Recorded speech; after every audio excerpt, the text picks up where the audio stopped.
Përshëndetje, sot po e përgatis ëmbëlsirën më të mirë të shishme që mund ta përgatisni për çdo festë. Provoni sepse besoj që krejt keni me pëlqy edhe keni me falënderu për këtë recetë. Torta mbretërore është një ëmbëlsirë që përgatitet pa pjekë dhe filloj me përgatit. Në tenxhere shtojmë 1 litër qumsht. Te qumshti shtojmë 7 lugë të gjellës me sheqer.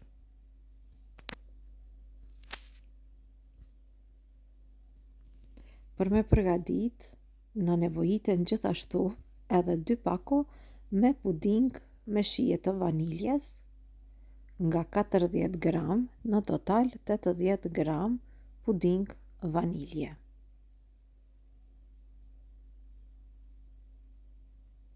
Tash këto përbërës që i kemi hedhur në tenxhere i përzijmë vazhdimisht që pudingu të filloj të shkrihet. Edhe vazhdojmë e zijejmë pudingun derisa të trashet. Mirë po, derisa ta zijeni pudingun, qëndroni afër duke e përzier vazhdimisht, edhe ju duhet një tenxhere që nuk ju nxet, edhe kështu e përgatisni pudingun më të mirë, më të shishëm, edhe nuk ju ngjitet për tenxhere, kjo është me rëndësi shumë. Pra duke e përzi, tash ja ndalni shpejtësien, pra ploqës, edhe e leni kështu që të zihet për 2 minuta duke e përzier, kjo veç fillon të trashet, po e shikoni edhe vet, edhe shijon shumë. Pra, pasi të zihet, e largojmë anash, me njëherë e mbulojmë me nylon foli ose me kese, unë tash në këtë moment nuk pata, po përdori kese frize edhe kështu. E leni që të ftohet bile spaku ndoshta edhe 1 orë. Pastaj, pasi që është të ftohur mirë, pra në ambient dhome, tash e marrim edhe shtojmë këtu 250 gram margarinin e kam lanë pra që të zbutet në temperaturë dhome. Edhe tash me mikser vazhdoj i përzi pudingun me margarinën, pra kështu si në video, edhe kjo bëhet kremoze, por që ka një shije shumë të mirë. Pra thash, është ëmbëlsirë që përgatitet lehtë, që përgatitet shpejt, ideale për festa. Provone sepse do t'i mahnitni të gjithë mysafirët me këtë recetë. Të gjithë do ua kërkojnë recetën. Masën e përgatitur e ndajmë në 3 enë, pra në 3 pjesë të barabarta. Ju e ndani me lugë, unë po e ndaj kështu me tahmin, edhe tash marrim jafa biskota. Në enën e parë shtojmë jafa biskota, 300 gram. Po i ndajmë kështu nga pak në copëza më të vogla. Besoni që edhe këto biskota do t'i japi një shije shumë të mirë ëmbëlsirës. Te ena e dytë shtojmë 200 gram arra të bluara.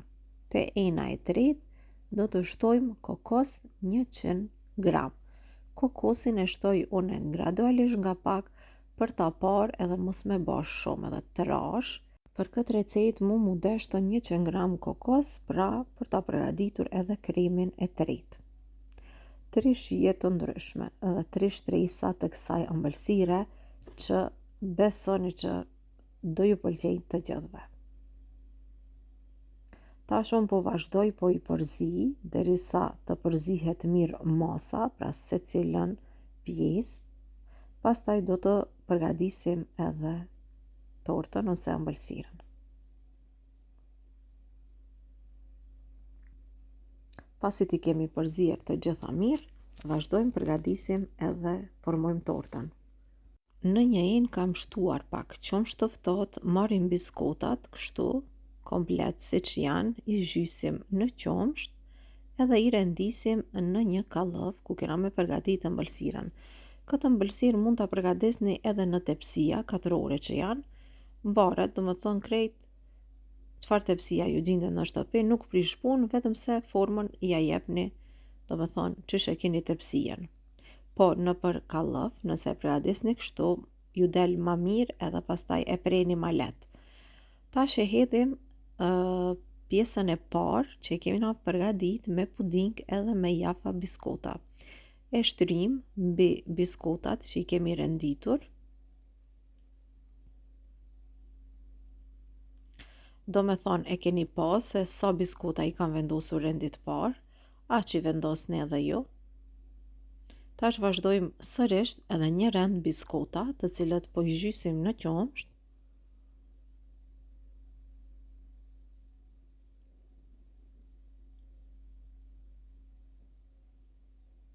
Pastaj mbi këto biskota do të hedhim krimin që është pak më i trash, e që është krimi me kokos, dhe krejt në fund do ta lëm pra krimin me arra.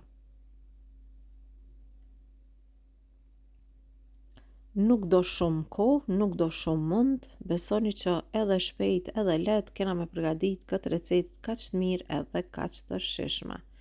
Tash po e shtojmë edhe krimin me kokos. Po e vreni që krimi me kokos me njëherë ka fillu pak të trashet.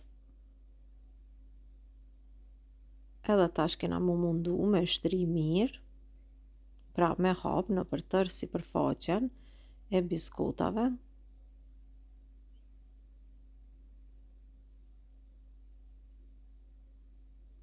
Pasi është gati, vazhdojmë me shtresën tjetër të biskotave ose shtresën e tretë.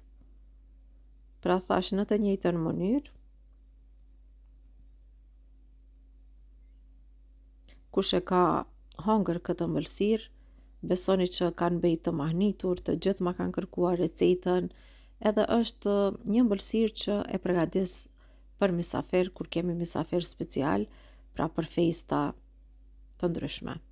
Edhe tash po e vreni, kjo kremi me arra është ma i butë, edhe tash mbi e kemi hedhur, do ta la në frigorifer që të ftohet edhe të krijohet një shtresë pak mbi. Pasi të ftohet, marrim 150 gram çokoladë, 100 ml krem hopla, hoplën unë e nxej mirë, edhe pastaj e shtoj tek çokolada. Kështu ma let shkrihet çokolada e gatimit. 150 gram çokoladë gatime, 100 ml krem hopla, edhe tash ja hedhim mbi ëmbëlsirës. Sërish, pasi që t'ja hedhim çokoladën, do e fusim në frigorifer, edhe do ta lajmë që të ftohet tërësisht. Është mirë me përgadit një natë përpara, të nesërmen me pas të gatshme, sepse kjo ëmbëlsirë e ftoftë, pra është më e shishme. Pra përgadisni një ditë përpara, ose nëse ju duhet për shpejt, atëherë vendosni në friz për pak orë, edhe do ta keni gati. Do ta lani kështu që të ftohet gjithë natën në frigorifer, e pastaj do ta shohim si është bërë. Pasi ëmbëlsira është ftohur, largojmë skajt kështu me një thikë, sepse kjo çokolada është e ngjitur, që ma let ta kena pastaj me largu edhe pjesën e kallëfit. Pasi që e kemi largu, vazhdojmë edhe ndajmë në pjesë të vogla. Mvaret për sa persona doni me e nda ëmbëlsirën. Këtu ka ëmbëlsirë shumë, nëse i bëni kështu kuleç pak më të mëdhaj, mundeni mi dhënë këtë formë, ose formë katrore, pra për më shumë persona nga pak, për shembull për festa. Edhe tash e provojmë, besoni që ka shije shumë të mirë, nuk di që shmjaf për shkrujt, provoni, se veç kur ta provoni keni me pa se sa e mirë që është. Mirëmbëjtje deri në recetën tjetër.